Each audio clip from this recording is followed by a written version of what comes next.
welcome to our morning edition of Arirang News. We begin with these stories making the headlines at this hour, starting with U.S. airstrikes against nuclear targets in Iran.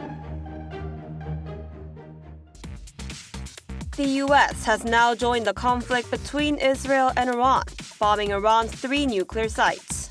President Donald Trump claimed that the strikes were successful, and the Secretary of State defended the action, saying it needed to be done. Iran's parliament voted to close off the Strait of Hormuz, one of the world's most critical oil choke points. The country's National Security Council will now make the final decision, which could greatly affect global oil prices.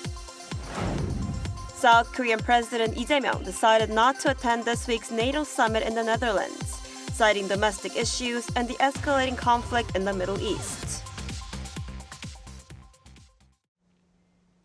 The United States has bombed key Iranian nuclear sites, escalating tensions in the Middle East. President Donald Trump confirmed the mission as a success, declaring that Iran's nuclear capabilities have been obliterated. Our Kim Jong-sil starts us off. In an operation codenamed Midnight Hammer, the U.S. targeted 3 nuclear facilities in Iran: Fordo, Natanz, and Isfahan. Satellite images show significant damage with craters at Fordo and collapsed buildings at both Isfahan and Natanz. The operation involved over 125 aircraft, including B-2 bombers, as well as Tomahawk missiles launched from a U.S. submarine. President Trump confirmed the strikes on Saturday evening at the White House. Tonight, I can report to the world that the strikes were a spectacular military success. Iran's key nuclear enrichment facilities have been completely and totally obliterated. Iran, the bully of the Middle East, must now make peace. While the full extent of the damage is still being assessed, Iranian officials have downplayed the impact, claiming the facilities had been evacuated before the bombs hit. Although President Trump had last Thursday announced a 2-week window to decide a strike, the operation was carried out just 3 days later. U.S. Secretary of State Marco Rubio defended the action, saying it needed to be done. And I think the world today is safer and more stable than it was 24 hours ago. And a bunch of these countries putting out statements condemning us privately, they all agree with us that this needed to be done. Rubio echoed Trump's message, saying the door to negotiations remains open, but Iran must choose between peaceful nuclear energy or facing continued military pressure. He added that pursuing nuclear weapons would put the regime at risk. Meanwhile, UN Secretary General Antonio Guterres warned Sunday that the U.S. strikes could escalate tensions, urging diplomacy to prevent further retaliation. Kim Jong-sil, Arirang News. Now, in response to the United States' attack on Iran's nuclear sites, Iran's parliament voted to close off the Strait of Hormuz, a global crude oil transport route and bottleneck of global trade. However, U.S. Vice President J.D. Vance warns closing the strait would be suicidal for Iran. Our Lee Seung-jae has more. The United States over the weekend attacked 3 key Iranian nuclear sites with B-2 stealth bombers, dropping more than a dozen bunker buster bombs. In response, Iran's parliament on Sunday endorsed a measure to close the Strait of Hormuz, a major global transit checkpoint. According to Iran's state-run broadcaster Press TV on Sunday, the country's legislature reached a consensus to close the strait, with the final decision resting on the Supreme National Security Council and the Supreme Leader Ayatollah Ali Khamenei. The Strait of Hormuz, which separates Iran and Oman, is a key gateway for oil shipments from Persian Gulf countries. It's estimated that around 25% of the global crude oil supply and 20% of the liquefied natural gas supply pass through the strait. South Korea, which is heavily reliant on crude from the Middle East, could be heavily impacted by the closure, as the Korea Trade Investment Promotion Agency analyzes that 99% of Middle Eastern crude oil coming to Korea passes through the strait. Meanwhile, in an interview with NBC News on Sunday, U.S. Vice President J.D. Vance said it would be suicidal for Iran if they blocked off the major trade route. Vance argued that Iran's entire economy runs through the strait, and such action would not only cause global disruption, but also destroy their own economy. Despite the direct U.S. involvement in the ongoing Iran-Israel conflict, Vance says Washington wants peace with Iran in the context of them not having a nuclear weapons program. 이승재, Arirang News. So as we just heard, the U.S. has now entered Israel's war with Iran by dropping bombs on key nuclear sites in Iran, further raising tensions in the region. For more on how the situation in the Middle East will unfold, we're joined by Professor Kim Gangok, professor at the Department of Arabic at Hankuk University of Foreign Studies. Professor Kim, thanks for joining us this morning. Thank you for having me. So the U.S. carried out an attack on Iran's nuclear sites after Trump said he would decide within 2 weeks on a move by the U.S. What's behind Trump's decision to directly engage in the conflict between Israel and Iran? Trump's decision to launch an airstrike on Iran's nuclear sites seems to reflect his close alignment with Israel's long-standing position that Iran should never be allowed to develop nuclear weapons. He said many times that a nuclear Iran is simply unacceptable. And it's clear he believes Iran is actively moving in that direction. That said, the surprising timing of the strike, coming just 2 days after he said it'd take 2 weeks to decide, suggests that there was more urgency behind it, especially from Israel's side. A drawn-out conflict would have placed mounting pressure on Israel, not least because of the rising cost of Israeli defense systems like interceptors. So in that sense, Trump may have acted early to support Israeli concerns. It also reflects pressure from pro-Israeli voices in Washington. Another important factor is Trump's well-known preference for reactive, high-stakes style of foreign policy, often carried out in unpredictable ways. These strikes wasn't just warming, it looks like a calculated push to force Iran back to the negotiating table. The fact that he moved so quickly without waiting the full 2 weeks fits with a broad pattern we've seen before.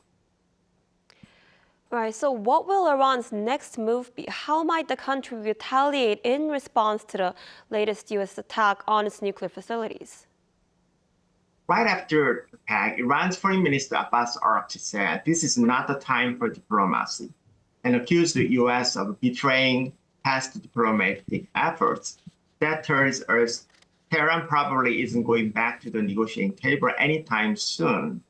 More importantly, the U.S. strike has seriously damaged whatever trust Iran may have had in Washington as a negotiating partner. From Iran's point of view, the U.S. now looks not just unreliable, but openly hostile, which makes it hard to imagine talks resume anytime soon, even if the door is not completely closed. That said, it doesn't mean Iran will hit back right away with the direct military strike on the U.S. The risk is too high. Trump has already made it clear that any retaliation could bring an even bigger U.S. response. So for now, Iran is unlikely to go after American bases in the region, at least not immediately. But things could still change. The situation is intense and unpredictable. If the U.S. carries out more strikes or things escalate further with Israel, Iran might recalculate and respond differently from how it has acted before. Right, so although Iran might not carry out an immediate attack, Iran's parliament has now voted to shut the Strait of Hormuz. If the country's government makes the final decision to do that, how will that affect the rest of the world? The Strait of Hormuz is one of the most critical choke points in the global energy supply chain. If Iran moves forward with actual closing the strait, the impact of global markets would be immediate and severe. Oil prices have already spiked, and further disruption could trigger a global energy shock. Countries like China, India, Japan, especially in South Korea, which rely heavily on oil and gas flowing through the strait, would be hit especially hard. Despite serious risks and likely international repercussions, Iran's move to threaten closure of the Strait of Hormuz is part of more strategic calculation, I think. Beyond simple retaliation, Tehran may be trying to shift the dynamics of the conflict by drawing in other key global actors who would be directly affected by such a disruption, especially China is a very important country, will lead them to engage diplomatically and politically, thereby placing indirect pressure on Washington. In this sense, Iran's response may not only be aimed at the U.S., but also at internationalizing the crisis and complicating America's next steps. I see. And what does U.S. intervention mean for the wider region? Will the conflict escalate into a full-scale war or even spread to become a wider war? Right now, we can't completely rule out the risk of this conflict escalating further, especially if Iran blocks the Strait of Hormuz and trigger additional response from the U.S. or other Western countries.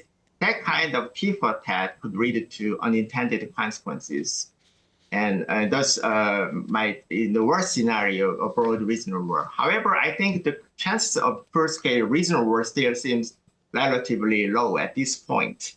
Iran is under serious economic pressure after years of sanctions, and it's unlikely that Tehran wants to pick a fight with the entire international community. For the stand of a regional conflict would be a huge burden for Iran as well. And also, Iran's allies in the region don't want to fight and stabilize in the region. Since the Gaza war broke out in October 2023, the groups like Hamas, Hezbollah have been significantly weakened.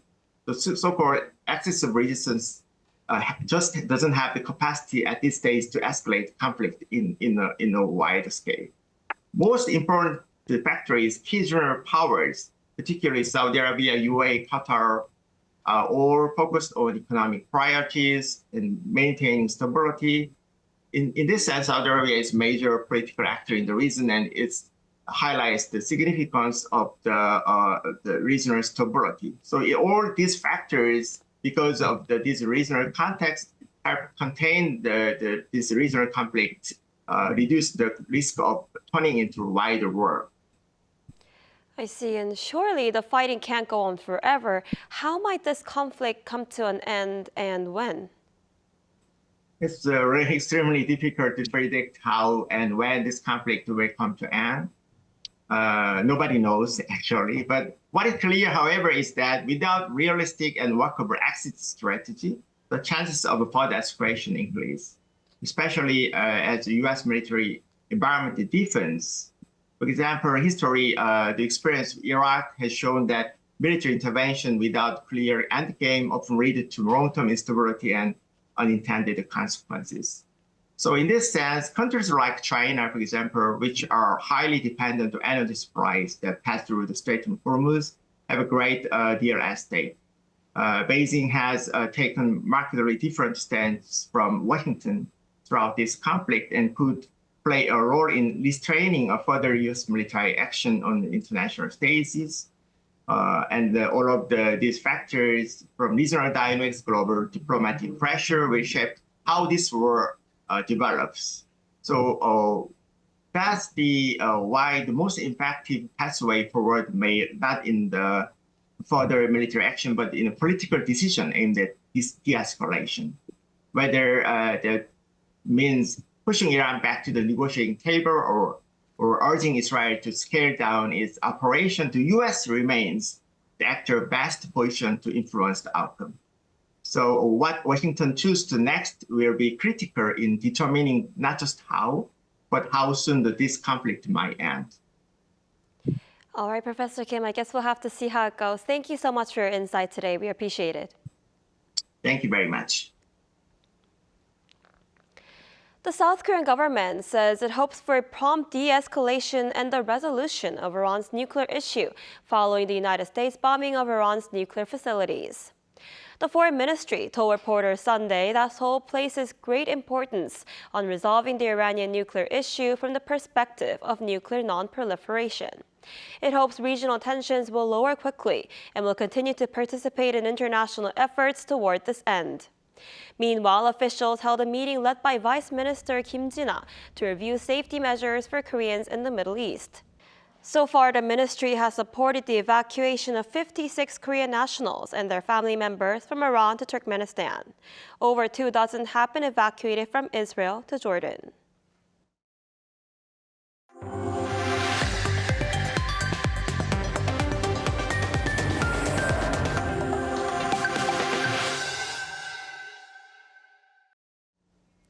Meanwhile, Seoul has also been closely monitoring the situation in the Middle East.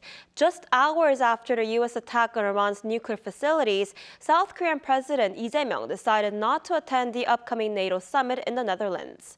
Our presidential office correspondent Yoon Jung-min reports. At the last moment, South Korea's president decided on Sunday not to attend the NATO summit, slated for this week in The Hague. President Lee Jae-myung considered participating in the multilateral summit, despite piles of pending issues at home, but after long consideration, decided not to attend, citing various domestic issues and growing uncertainty in the Middle East. It was a call made hours after the U.S. bombed nuclear sites in Iran, amid the escalating conflict between Israel and Iran. Observers believe the latest incidents could have complicated any possible talks between President Lee and his U.S. counterpart Donald Trump, with the U.S. deadline for tariff negotiations looming. Coordination will be made with NATO as to who will be attending the meeting on behalf of Lee. Also on Sunday, South Korea's top office held an emergency meeting, presided over by National Security Advisor Ri Sung-nak, following the U.S. attack on Iran, to check on its potential impact on the nation's security and the economy. Particular emphasis was placed on the lives and safety of the public. We called for close coordination among relevant ministries to minimize any fallout on the security of the Korean peninsula and the economy. Seoul is closely monitoring developments in the Middle East and its impact on oil and financial markets. Yoon Jung-min, Arirang News. President Lee Jae-myung also hosted a luncheon with leaders of the ruling Democratic Party and the main opposition People Power Party at the presidential residence on Sunday.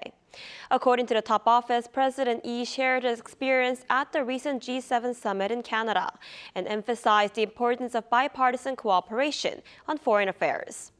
On the domestic front, he acknowledged differing views on the proposed supplementary budget, but underscored the need to build consensus to swiftly tackle economic challenges. The two parties each presented proposals on real estate policy and personnel appointments.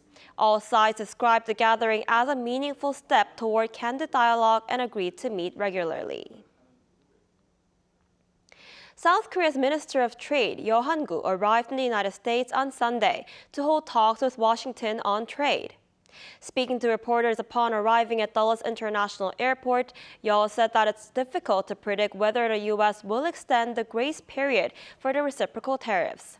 However, ahead of a meeting with U.S. trade officials set for Monday, he said he's keeping all possibilities open. Before departing for the U.S., Yo said he would pursue a national interest-based and pragmatic approach in trade negotiations. The grace period for reciprocal tariffs is set to end on July 8th. Now, aiming to turn Seoul into a greener city, a new project run by the Seoul Metropolitan Government is now turning empty spaces into places that blend nature, culture, and art. Our Cha Yun-kyung has this report. In Seodaemungu District, Seoul, lots of people came out to enjoy the warm sunshine in front of the Hongjaecheon Riverbank, which is an artificial waterfall. A rose garden and a cafe have recently been built near the riverfront in Jungnam-gu District, Seoul, which is famous for rose festivals.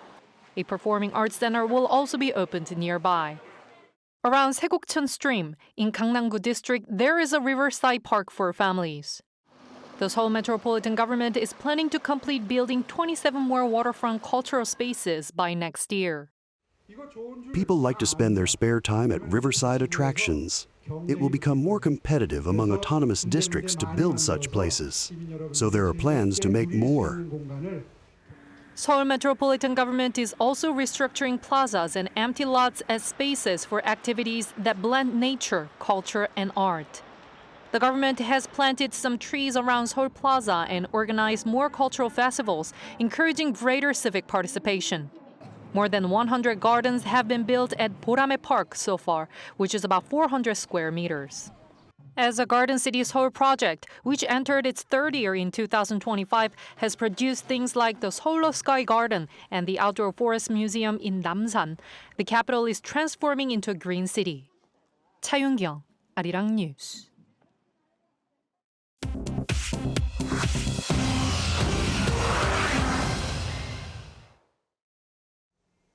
Now let's take a look at some stories from around the world with our Cheji. Good morning, Ji. Morning, Anji. So, Ji, let's begin with a suicide bombing at a church in Syria. Do tell us more. A devastating suicide bombing at an Orthodox church in Damascus killed at least 22 people and wounded dozens others. On Sunday local time, a lone attacker believed to be affiliated with the Islamic State group opened fire and then detonated an explosive vest, killing worshippers at the Mar Elias church. According to Syria's health ministry, at least 63 others were wounded in the attack. It was the first suicide bombing targeting a church in Damascus since Bashar al-Assad's government fell. Reports suggest a second man may have been involved. Syrian authorities condemned the attack, calling it an act of terrorism. Syrian interim President Ahmed al-Shara has repeatedly said he will protect minorities. However, Syria has already seen deadly sectarian violence in recent months. Spain has secured an exemption from NATO's new defense spending goal of 5% of GDP ahead of a summit in The Hague. On Sunday, June 22nd, Spain's Prime Minister Pedro Sanchez announced that Spain and NATO finalized the opt-out after an exchange of letters with NATO Secretary General Mark Rutte. Now, members excluding Spain will be subject to the 5% spending target. Last year, Spain spent 1.28% of its GDP on defense, the alliance's lowest. Sanchez pledged to raise that to 2.1% this year, affirming that this level is sufficient to meet its contribution to NATO without undermining Spain's welfare state commitments. Sanchez argued escalating to 5% by 2035 would be disproportionate and unnecessary, potentially forcing deep cuts in social services or higher taxes. Pope Leo XIV issued a powerful appeal during Sunday's prayers in St. Peter's Square, saying every member of the international community has a moral responsibility to stop the tragedy of war before it becomes an irreparable abyss. He spoke amid escalating U.S. and Israeli strikes on Iran, warning that no military victory can compensate for the pain of mothers, the fear of children, the stolen future. Describing the situation in the Middle East as alarming, the Pope urged diplomacy to replace weapons and criticized how humanitarian suffering risked being overshadowed. Millions of people across the world celebrated the 11th International Day of Yoga on Saturday under this year's theme of Yoga for One Earth, One Health. In India, crowds gathered nationwide, with Prime Minister Narendra Modi leading a massive session at a stretch of beach in the city of Visakhapatnam. In Rio de Janeiro, Brazil, sunrise yoga sessions brought hundreds to Aparador Beach, uniting locals and tourists. Indonesia's Bali Nusa Dua hosted organized group practices, also drawing enthusiasts. The annual event was first celebrated in 2015 following a United Nations declaration to highlight yoga's benefits.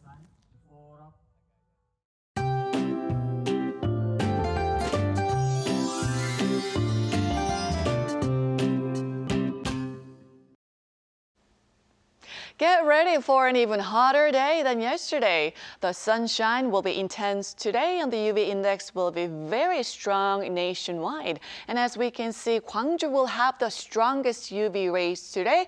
Don't forget your sun protection items. And let's check on today's afternoon highs. Many inland areas will see daytime temperatures exceeding 30 degrees Celsius this afternoon. And Seoul, Daegu, Gwangju will be getting up to 32 degrees Celsius. And Jeju will be topping out at 27 degrees with monsoon rains expected this afternoon. Speaking of which, another round of monsoon rain makes its return tomorrow. Starting from the south coast, spreading nationwide by tomorrow night, continuing into Wednesday with 20 to 60 millimeters in the forecast. Then we're looking at another chance of monsoon rain this weekend. Today seems like it's going to be the hottest day of this week, so stay safe in the heat.